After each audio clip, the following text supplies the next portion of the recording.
Hashtag. Oh, oops. Is this working? Hashtag my 30-day world. Day 9. Cosmology and the planes in Assault Alice. So, when it comes to cosmology, and planes, um, it's not something I've put a ton of thought into. However, when it comes to planes, I want to have everything in the kitchen sink. I want portals to open to other worlds.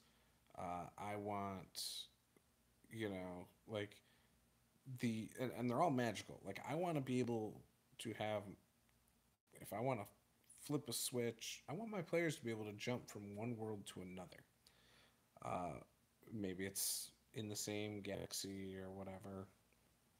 Maybe it's Galarian. Maybe it's Forgotten Realms. Am I going to do that? Probably not. I'm not going to jump to another published setting or anything. But I should probably come up with names of these other like things that they can jump to.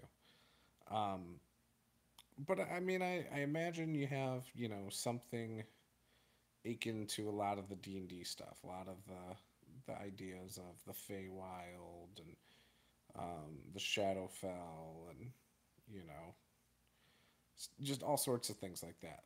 So the astral plane, you know the place with the Modrons, I can't think of right now. I think having the idea to be able to go to those places is fine. Is that something I'm going to highlight if I ever write my setting out? I don't know if I would. I probably would just leave it vague. I might say that creatures, and I might even name them creatures spilled over, from another plane, you know, and wreaked havoc and led to the demise of this or that or whatever, Um, but I don't know if I'm going to touch on much of that stuff. I kind of, when I run games in my setting, I usually just go with what I'm inspired by at the time. And, I'm sure if I'm watching like an episode of Doctor Who or something and something crazy happens from that, I might go, oh, let's do this in my own world. Um, I don't like to limit myself when it comes to my setting at all. I like to leave it pretty open for a lot of other things.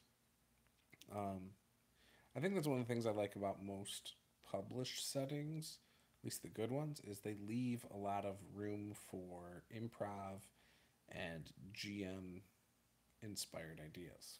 So uh, when it comes to planes, I don't find that they're necessary for a setting. In fact, I feel like they're other settings, not as fully fleshed out. But that's what planes kind of are to me. Um, and I'd be curious to hear what you guys think. What's your take on planes in your world? I mean, do you just take what's already done for D&D and such? I mean, I don't see anything wrong with that.